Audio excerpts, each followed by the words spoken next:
Nk'uwaha ikaze muri part 2 aho tugiye kureba how real mining works. Mining za nyazo ziri real zikora gute? Kuko abantu benshi mujya mubona ku mbuga zitandukanye, abantu benshi bavuga batari ko gute utumwanya wawe ugenda ukora muri telefone ngo mining zizaguha amafaranga, kandi koko nibyo. Ariko ku rundi ruhande tuzi n'abandi byakijije bazi ko kimwe mu bintu batatenguha na mining zirimo.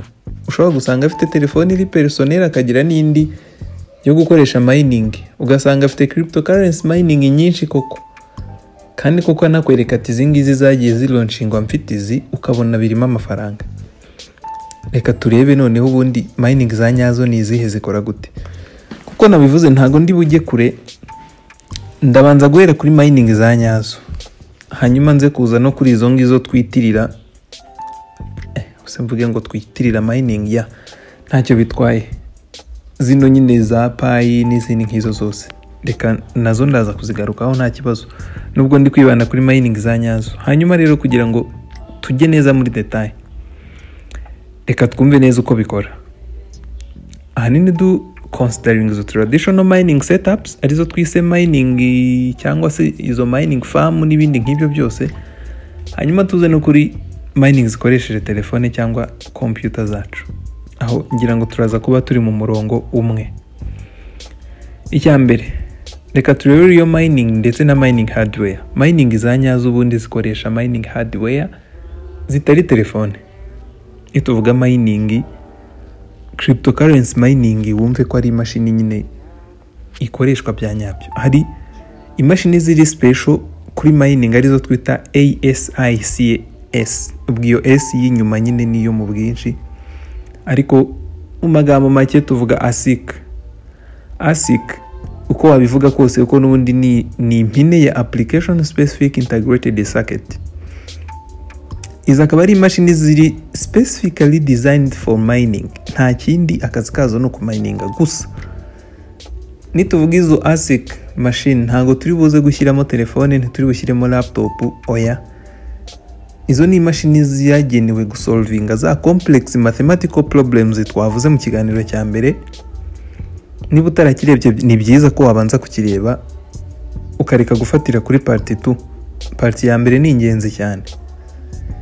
Niyo izo mashini zo zidufasha gusolving izo problems, izo mathematical problems zisabwa kugira ngo umining cryptocurrency ariyo yose. Nagiye ntanga urugero nisunga Bitcoin kuko niyo iri top ubu ngubu hanini tuhanga amaso. Nk'urugero nakunze gutanga antiminer mu kiganiro cya mbere. Antiminer machine ni izwi cyane, ni nayo ahanini yabaye designed kuri Bitcoin mining, ndetse ishobora gukora calculations nyinshi mu isegonda ugereranyije na general purpose computers nk'izindi nyine ziri general purpose zikora muri rusange. Nabonye hari n'izindi za Bitmain, ariko antiminer nureba neza urasanga ari iyoboye. Urugero antiminer S21 hybrid n'izindi. Si ngombwa ko aka kanya tujya mu ngero, ntago biri ngombwa. Icyo ni kimwe. Hakaba n'ikindi twita mining farm. Icyo nacyo kigomba kuba gihari kugira ngo real mining ikorwe. Mining farm nkuko numva nyine ni farm ya mining. Ubwo n'ahantu hateranyirizwa izo mashini nyinshi, kuko akenshi ziri high energy cyangwa ziri energy intensive. Nkuko twabivuze mu kiganiro cya mbere, zikoresha umuriro mwinshi pe. Akenshi niyo mpamvu usanga mining farm ziherereye ahantu henshi nko mu Bushinwa, Kazakhstan, muri Texas, ahantu nk'aho nyine hari igiciro cy'umuriro kiri hasi, lower cost of electricity. Aho ngaho niho akenshi usanga mining farm nk'izo za ASIC twavuze zikorera hamwe kugira ngo ba maximize profit. Hanyuma tugahita tunareba kuri electricity usage, ku buryo zikoreshamo electricity.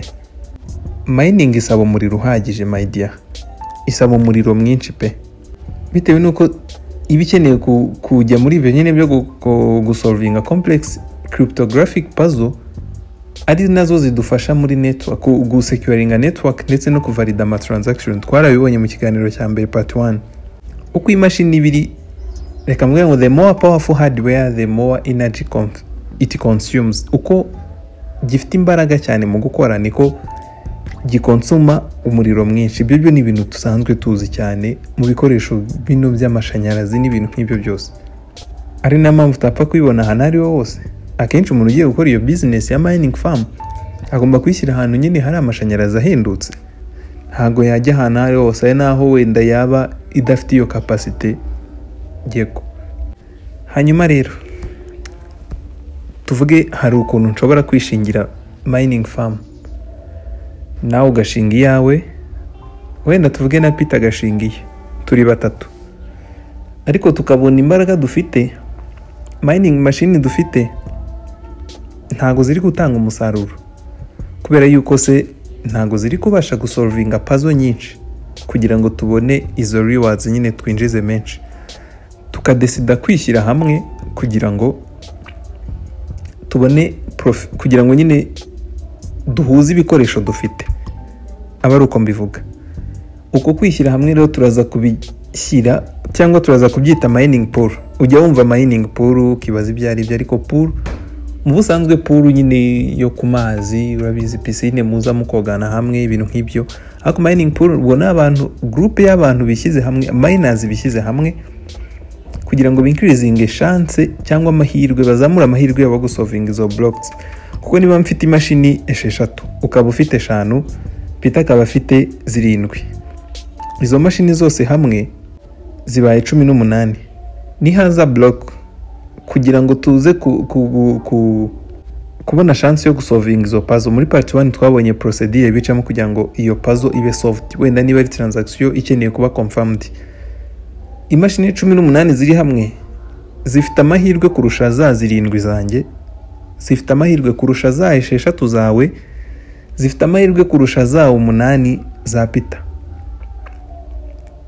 Okay, uko wabibara kose, ariko urumva ko imashini z'umuntu umwe zifite amahirwe make ugereranyije nuko twakwihuza turi batatu tugakora mining pool. Niyo mpamvu mining pool nazo zibaho. Hanyuma twabona chance yuko wenda hari puzzle ibashije kuba solved natwe ikagabanywa hagati yacu batatu. Mining pool ziri popular cyane kuba miner batoya badafite ubushobozi buhagije bwo kumininga bo ubwabo, bakajoininga pool ku buryo na smaller miners nyine nawe ashobora kugira inyungu abona muri iyo mining. Ubwo nari gusobanura mining pool. Hanyuma hano tugahita twibaza, ese koko ushobora kumininga ukoresheje telefone cyangwa laptop? Mbaye ntago konversa kuri ikiganiro wavuga hoya, ariko baye uzi ko wabikoze bikaguhira wavuga yego wenda, cyangwa se ukanayivuga ushidikanya. Ariko reka turebe impamvu y'igisubizo icyo ari cyo cyose ushobora gutanga. Reka duhere kuri mining kuri laptop, wenda nyuma turaza no kuri mining kuri telefone. Muri iyo kind ya mining, nubwo yaba ari ukujoininga mining pool wenda udasabwa izo ngufu nyinshi, ntago kumininga kuri laptop biri recommended, ntago ari ibintu rwose wagirwamo inama, kuko ngo twabibonye ikenera processing power nini. Ubwo ntago turi buvuge kuri power y'amashanyarazi kuko ni laptop nyine, ariko processing power uzasabwa biragoye ko iyo laptop yawe ushobora gutekereza gukoresha mining ya folding, ndetse byayishyushya cyane ku buryo wabona n'utu innings dukeya cyane tudahwanye n'iyo laptop ugiye gushyira muri iyo mining. Ubwo niba mvuze kuri gutyo kuri laptop, telefone nawe urabyumva. Nubwo hari application ivuga ko yemera izo mining kuri telefone, ariko ntabwo wazigereranya n'izo mining hardware. Phone nta bushobozi zifite zo kumininga cryptocurrencies, cyane nk'izo bitcoin se, kuko byayirenga byaba ari ukuyangiza, nta nubwo bishoboka. Unabigerageje bigashoboka byaba ari ukuyigabanyiriza igihe cyangwa icyo twakwita lifespan ya telefone. Wenda ugerageje gukoresha izo application, ntago mpakana ko zibaho kuko abahanga barahari kandi bagenda bimproving ibintu byinshi cyane. Buri profit yose wajya ubona ntago yabihwanye n'agaciro k'iyo telefone waba urimo gukoresha. Hanyuma reka twigire kuri ya ngingo yacu noneho y'aba mininga kuri telefone, tubihe isura ya nyayo, tureke kuvuga ngo mining. Nubwo wenda ariko twabifashe, ariko reka tubihe isura ya nyayo. Twibaze kuki abantu bamwe bavuga ko bamayininga kuri telefone kandi tumaze kumva yuko bidashoboka ndetse n'ibishoboka bigoranye. Abantu bamwe bamayininga kuri telefone kubera yuko byoroshye ku accessing izo application. Ingero nyinshi zirahari.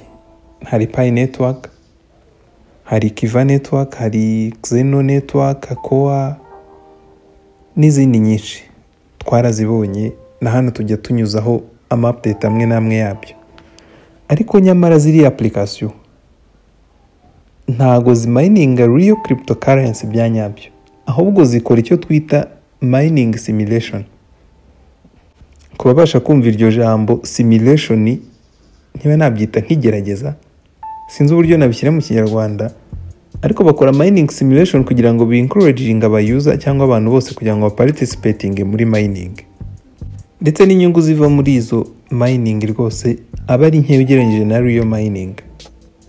Ndetse akenshi uzasanga rewards babona akenshi ni tokens, ntago aba ari coin za nyazo.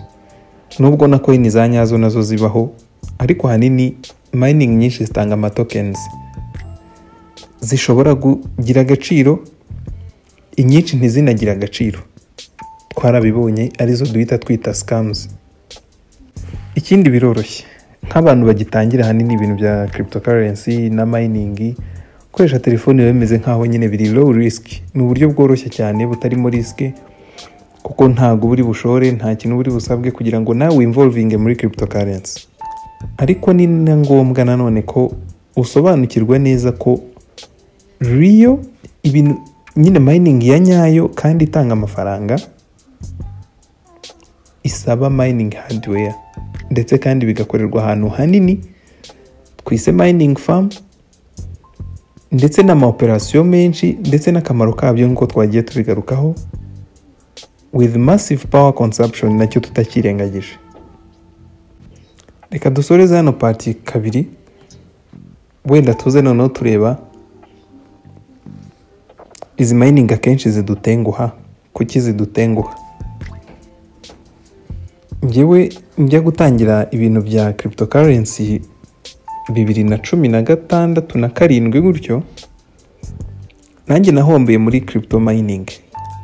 Ni nabwo namenye neza, nasobanukiwe Bitcoin. Muri icyo gihe wenda nyuma yaho gato 2018 nibwo haje n'ifaranga ngo rya Afurika, niba ari Fahara, niba ari Faha, ibintu nk'ibyo ngibyo.